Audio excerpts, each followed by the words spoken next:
បងប្អូនជាទីស្រឡាញ់ឲ្យថ្ងៃនេះយើងចង់ចំណាយពេលដើម្បីស្វែងរកសេចក្តីសង្ឃឹមពិតប្រាកដដែលលាក់កំបាំងនៅក្នុងគ្រាដ៏ងឹតបំផុតនៃជីវិតជាមួយគ្នានៅក្នុងជីវិតប្រចាំថ្ងៃដ៏មានញឹករបស់យើងនៅពេលដែលសុខភាពរបស់យើងធ្លាក់ចុះនៅពេលដែលទំនាក់ទំនងដ៏មានតម្លៃបែកបាក់ឬនៅពេលដែលអនាគតคล้ายទៅជាមិនច្បាស់លាស់យើងតែងតែបុកនឹងជញ្ជាំងដ៏ធំនៃការអស់សង្ឃឹមនៅក្នុងពង្សាវតារស័ព្ទទី2ចំពុកទី5នៃព្រះគម្ពីរលេខឡើងណាម៉ានជាមេតបដ៏ល្បីល្បាញនៃកងទ័ពស៊ីរីគាត់គឺជាវីរបុរសដែលជាទីពេញចិត្តរបស់ស្ដេចប៉ុន្តែគាត់បានទទួលរងនូវជំងឺដ៏គួរឲ្យភ័យខ្លាចនិងមិនអាចលាក់បាំងបានគឺខ្លងខគម្ពីរ1:6ខ្លងដែលត្រូវបានគេហៅថាសារ៉ាអានៅក្នុងភាសាហេប្រឺមិនមែនគ្រាន់តែជាជំងឺស្បែកធម្មតានោះទេវាគឺជាគ្រោះមហន្តរាយដែលធ្វើឲ្យរូបកាយមិនស្អាតនាំទៅដល់ការបណ្ដេញចេញពីសង្គមការឃ្លាតឆ្ងាយពីគ្រួសារនិងការឯកោទាំងស្រុងនៅក្នុងន័យកាន់តែជ្រៅវាជានិមិត្តរូបនៃសេចក្តីសៅហ្មងខាងវិញ្ញាណគឺអំពើបាបដែលកាត់ផ្តាច់ទំនាក់ទំនងជាមួយព្រះហើយទុកឲ្យមនុស្សម្នាក់រងទុក្ខតែម្នាក់ឯងណាម៉ានមានអំណាចនិងជោគជ័យប៉ុន្តែនៅពីក្រោយភាពជោគជ័យនោះមានការអស់សង្ឃឹមយ៉ាងជ្រាលជ្រៅលាក់កំបាំងរូបភាពនេះគឺស្រដៀងទៅនឹងខ្លួនយើងសប្តាហ៍នេះយើងទៅស៊ូដើម្បីជោគជ័យហើយធ្វើពុតជាខ្លាំងប៉ុន្តែនៅក្នុងជម្រៅនៃដួងចិត្តរបស់យើងអំពើបាបនិងភាពឯកាកំពុងស៊ីរុំយើងផ្ទាល់តែម្នាក់ឯងជាមួយនឹងសំណួរឯកោថាហេតុអ្វីបានជារឿងនេះកើតឡើងចំពោះតែខ្ញុំដោយសារការភ្ជាប់ពិតប្រាកដជាមួយព្រះត្រូវកាត់ផ្តាច់យើងវង្វេងមិនអាចរកឃើញសេចក្តីសុខសាន្តពិតប្រាកដបានឡើយ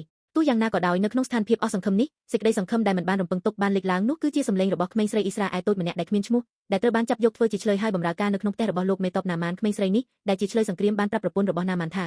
បើចៅហ្វាយខ្ញុំទៅឯហោរ៉ារបស់ព្រះដែលនៅស្រុកសាម៉ារីគាត់នឹងបានជាសះស្បើយជាពិតសម្លេងតូចនេះបានក្លាយជាអ្នកផ្លាស់ប្ដូរ Game Changer ដែលបានផ្លាស់ប្ដូរជីវិតរបស់ណាម៉ានទាំងស្រុងហោរ៉ាណាប៊ីជាភាសាហេប្រឺមិនមែនគ្រាន់តែជាអ្នកទីប៉ុណ្ណោះទេប៉ុន្តែជាស្ពានដែលនាំសារនៃព្រះបន្ទូលរបស់ព្រះតាមរយៈហោរ៉ាអេលីសេព្រះគុណរបស់ព្រះបានហូរមកតាមផ្លូវដែលមិនបានរំពឹងទុកសូម្បីតែមេតបនៃប្រទេសស្ទើរក៏ដោយព្រឹត្តិការណ៍នេះបង្ហាញពីសេចក្តីស្រឡាញ់របស់ព្រះដែលទៅដល់មនុស្សទាំងអស់ដោយឆ្លងកាត់ព្រំដែនហើយជាស្រមោលនៃការសង្គ្រោះដែលនឹងត្រូវសម្រេចនៅក្នុងព្រះយេស៊ូវគ្រីស្ទដោយដែលណាម៉ានបានទៅរកហោរ៉ាហើយបានជាសះស្បើយព្រះក៏មានបន្ទូលមកកាន់យើងនៅថ្ងៃនេះថាចូលមកកាយយើងតាមបែបដែលអ្នកកំពុងនៅជាមួយនឹងជីវិតដែលកាត់ផ្តាច់ពីព្រះជាមួយនឹងបេះដូងដែលបាក់បែកដែលគ្រប់អារម្មណ៍របស់វាស្ពឹកអស់ហើយនោះយើងនឹងព្យាបាលនឹងស្ដារអ្នកឡើងវិញព្រះយេស៊ូវដោយបានប្រគល់រូបកាយរបស់ទ្រង់នៅលើឈើឆ្កាងហើយរស់ឡើងវិញសម្រាប់យើងបានដោះស្រាយបញ្ហានៃអំពើបាបបញ្ហាដែលបានកាត់ផ្តាច់យើងពីព្រះហើយញែកជីវិតរបស់យើងឲ្យនៅដាច់ដោយឡែកជាស្ថាពរនឹងអស់ក្លឹបជានិច្ចទ្រង់បានទទួលបន្ទុកលើទំនាក់ទំនងដែលបែកបាក់អនាគតដែលមិនច្បាស់លាស់និងការឈឺចាប់ក្នុងចិត្តរបស់យើងទាំងអស់ដោយសម្រេចបានការព្យាបាលនិងសេចក្តីសង្គ្រោះដ៏ល្អឥតខ្ចោះប្រសិនបើអ្នកកំពុងរងទុក្ខពីការឈឺចាប់ដូចជាភាពតានតឹងចំនួនគ្រួសារឬវិបត្តិសុខភាពនៅក្នុងជីវិតរបស់អ្នកនាពេលបច្ចុប្បន្ននេះសូមស្ដាប់ការអញ្ជើញរបស់ព្រះយេស៊ូវដែលបន្លឺឡើងដូចជាសម្លេងរបស់ក្មេងស្រីអ៊ីស្រាអែលតូចនោះប្រសិនបើយើងបើកចិត្តរបស់យើងហើយអញ្ជើញព្រះយេស៊ូវចូលមកក្នុងចំណុចកណ្ដាលនៃជីវិតរបស់យើង